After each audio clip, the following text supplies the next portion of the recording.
Hey everyone, let's talk about the elephant in the room, or rather the two giant elephants fighting for your wallet. It is 2026. The world looks a little different than it did a few years ago. Inflation didn't just knock on the door. It moved in, raided the fridge, and is currently sleeping on your couch. Everyone is asking the same question. Where do I put my money so it doesn't lose its value? We are looking at the ultimate question, crypto or real estate. So watch this video to find out how they actually protect you from devaluation right now. Let's dive into the first big category, barrier to entry. This is where the two assets couldn't be more different. Imagine you want to get into real estate in 2026. You don't just walk into a house and buy it. You need a down payment that looks like a phone number. You need a credit score that makes banks weep with joy. You need inspections, lawyers, and a lot of patience. It is a slow and expensive club to join. Now look at crypto. You can start with the change found in your car seat. You download an app while waiting for your coffee. By the time the barista calls your name, you own a piece of a global digital network. The barrier to entry isn't a wall. It is a tiny step. This is why younger investors flock to digital assets. But ease of entry isn't everything. Just because you can get in easily doesn't mean you should. We have to look at the practicalities of holding these things. Let's talk about the 5-year ROI realities. Real estate is the slow cooker of the investment world. You put the ingredients in and you wait. In 5 years, a house usually goes up in value. Crypto is more like a microwave on high power. In 5 years, it could have grown by 10 times. Or it could have stayed exactly where it is. The volatility is the price you pay for that potential growth. In 2026, we are seeing more stability in the major coins, but it's still a wild ride compared to a brick-and-mortar bungalow. Let's get into liquidity. This is a fancy word for how fast you can turn your asset back into cash. Real estate has the liquidity of cold molasses. If you need money tomorrow, you can't just sell the kitchen sink. Selling a house takes months. On the other hand, crypto is the king of liquidity. If it's 3 a.m. on a Sunday and you suddenly decide you need to buy a private island, you can sell your assets instantly. That level of control is addictive. It makes people feel powerful. But that power can be a double-edged sword if you panic sell during a dip. Now we have to talk about devaluation protection. This is the core of the 2026 struggle. The dollar isn't what it used to be. Real estate protects you because it is a finite resource. They aren't making more land.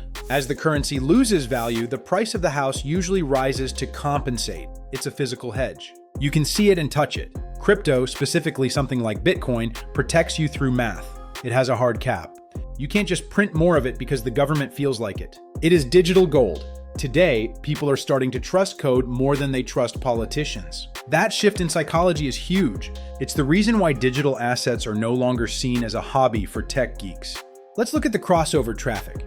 We are seeing something cool in 2026. Traditional real estate moguls are putting 5% of their wealth into crypto, and crypto whales are buying up apartment complexes. Both sides are realizing they need each other. Diversification isn't just a buzzword anymore. It's a survival strategy. If you are a digital enthusiast, you probably love the speed.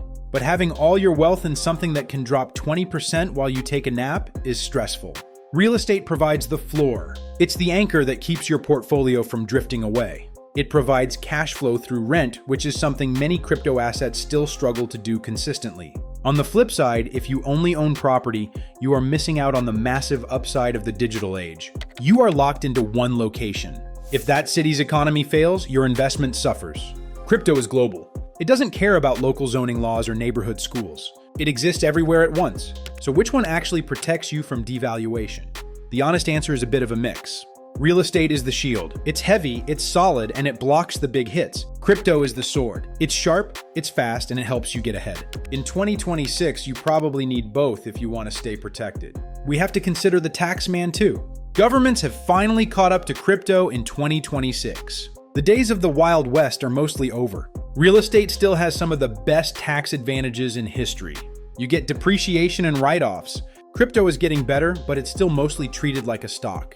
That's a win for the property side of the fence. But then there is the fractionalization of real estate. This is the 2026 game changer. Now you can buy tokens that represent ownership in a building. This bridges the gap. It gives you the stability of real estate with the ease of crypto. It's the best of both worlds. We are seeing a massive surge in these hybrid investments. We also need to talk about the practicality of wealth. If the world goes sideways, a house is a place to live. You can grow food in the yard. You can stay warm. Crypto requires the internet and electricity. That is a small risk, but it's one that real estate investors love to point out. It's the prepper logic of investing. However, if you need to leave a country quickly, you can't take your house with you.